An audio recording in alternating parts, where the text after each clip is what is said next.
మహాభారతం ఆది పర్వము చతుర్థాశ్వాసము. ఆ కథకుడైన ఉగ్రశ్రవసుడు శౌనకాది మహామునులను చూచి ఇలా చెప్పసాగాడు. యయాతి తన కొడుకైన పూరుడికి పట్టాభిషేకం చేసిన తరువాత పూరుడు జనరంజకంగా రాజ్యపాలన సాగిస్తున్నాడు. పూరుడి కొడుకు జనమేజయుడు. జనమేజయుని కొడుకు ప్రాచీన్వంతుడు. ప్రాచీన్వంతుని కుమారుడు సంయాతి. సంయాతి కొడుకు అహంయాతి. అహంయాతి కొడుకు సార్వభౌముడు. సార్వభౌముని కొడుకు జయత్సేనుడు. జయత్సేనుడి కొడుకు అవాచీనుడు. అవాచీనుడి కొడుకు అరిహుడు. అరిహుని కొడుకు మవభౌముడు. మవభౌముని కొడుకు యతానీకుడు. యుతనీకుని కొడుకు అక్రోధనుడు. అక్రోధనుని కొడుకు దేవాతిథి. దేవాతిథి కొడుకు రుచీకుడు. రుచీకుని కొడుకు ఋషుడు. ఋషుడి కొడుకు మతినారుడు. ఆ మతినారుడు సరస్వతీ నదీ తీరమున 12 సంవత్సరములు సత్రయాగము చేశాడు.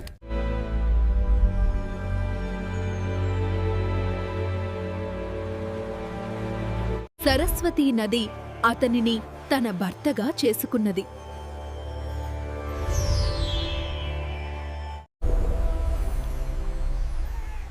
వారికి త్రసుడు అనే వీరుడు పుట్టాడు.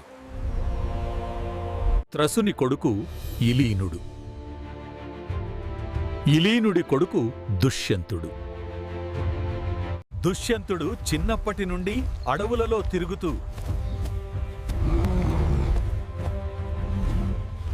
దుష్యంతుని రాజ్యపాలనలో ప్రజలు ధర్మ మార్గం అవలంబిస్తూ ప్రశాంతంగా జీవిస్తున్నారు. ఒకరోజు దుష్యంతుడు వేటకు వెళ్ళాడు.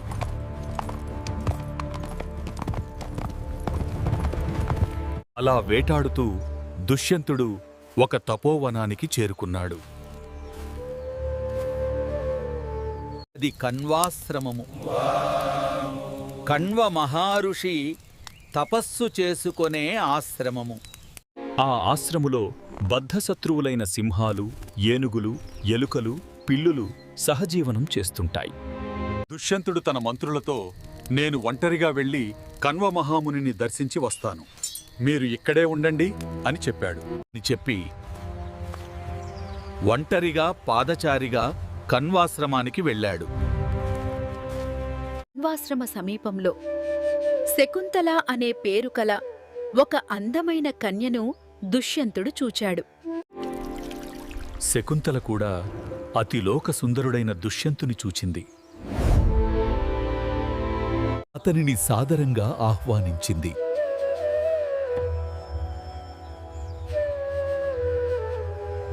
ఉచిత రీతిన సత్కరించింది. దుష్యంతుడు ఆ కన్యను చూచి,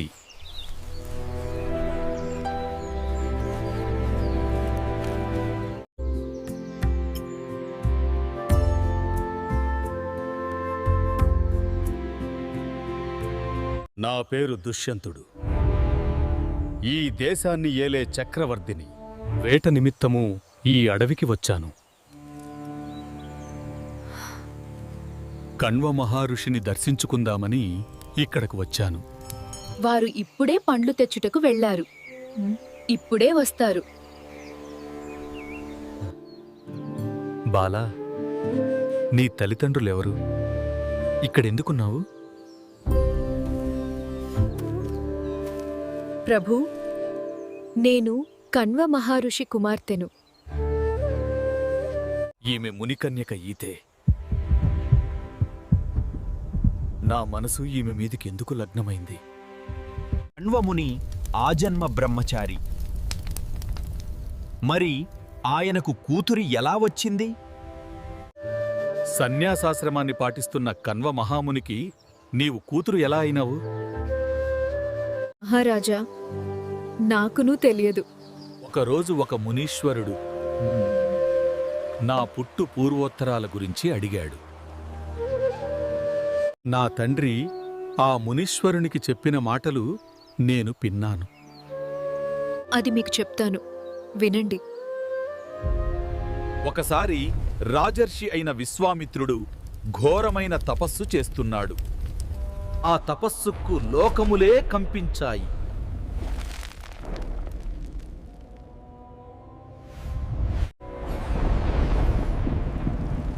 ఆ తపస్సుకు ఇంద్రుడు భయపడ్డాడు. విశ్వామిత్రుని తపస్సు భగ్నం చెయ్యాలి అని అనుకున్నాడు. వెంటనే మేనక అనే అప్సరసను పిలిచాడు.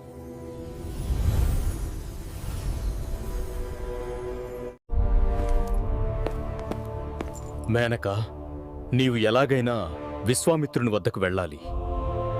తపస్సును భగ్నం చెయ్యాలి. మేనక భయపడింది. దేవేంద్ర, విశ్వామిత్రుని వద్దకు పోవడానికే దేవతలే భయపడతారు. కాని నా శక్తి కొలది ప్రయత్నించి ఆయన మనసును మారుస్తాను. మేనక తన విధి కోసం దివి నుండి భువికి బయలుదేరింది. ఘోరమైన తపస్సు చేస్తున్న విశ్వామిత్రుని చూచింది. ఆయనకు నమస్కారం చేసింది. తన చెలికత్తెలతో పూలు కోస్తూ అటూ ఇటూ తిరుగుతూ ఉంది. విశ్వామిత్రుడు మేనకను చూచాడు.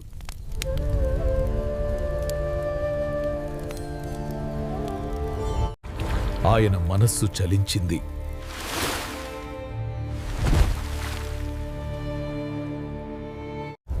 మేనక మీద మనసు పడ్డాడు.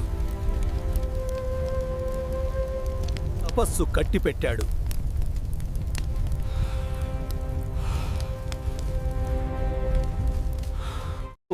మేనకతో కామసుఖాలు అనుభవించసాగాడు.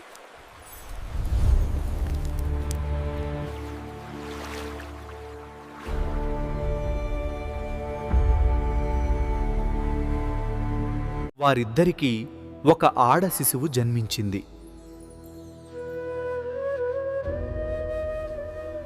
చిన్న పని అయిపోయినది కాబట్టి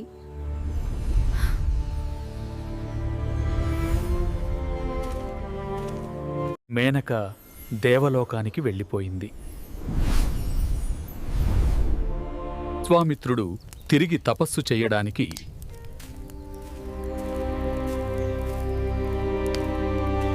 తపోవనానికి వెళ్ళాడు.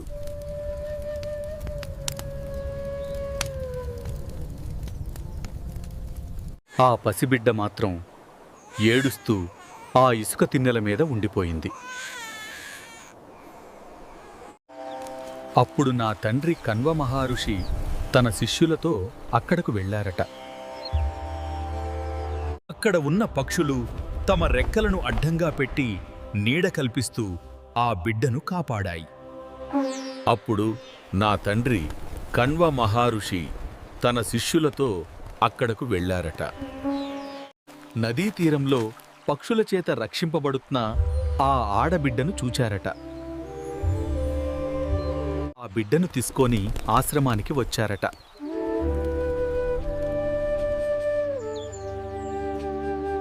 ఆ ఆడ శిశువును నేనే. శకుంతముతో రక్షింపబడినది కాబట్టి నాకు శకుంతల అని నామకరణం చేశారు. అప్పటి నుండి నన్ను తన కన్న కూతురిలాగా పెంచుతున్నారు.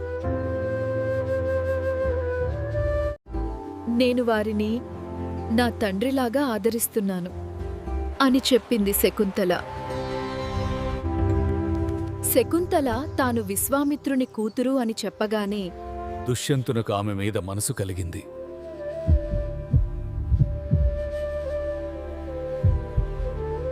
విశ్వామిత్రుడు క్షత్రియుడు కాబట్టి శకుంతల క్షత్రియ. ఓ కోమలి, నీవు అతిలోక సౌందర్యవతివి. నీవు ఈ నారచీరలు కట్టుకొని ఆశ్రమవాసం చెయ్యతగవు. నీవు అందమైన రాజసౌధములలో రాజ్య సంపదలను అనుభవించవలసిన దానవు. నాకు నీ మీద ప్రేమ కలిగింది. నిన్ను 8 రకాలైన వివాహ విధులలో ఒకటైన గాంధర్వ విధి ప్రకారం వివాహం చేసుకుంటాను. వివాహ విధులు 8 రకాలు ఉన్నాయి.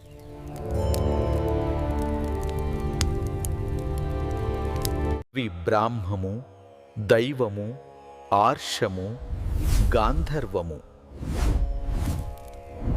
ఆసురము, రాక్షసము, ప్రాజాపత్యము, పైశాచము. నా తండ్రి కణ్వులవారి ఆశ్రములో లేరు. వారు వచ్చి కన్యాదానము చేసిన తరువాతనే నన్ను మీరు స్వీకరింపవచ్చును.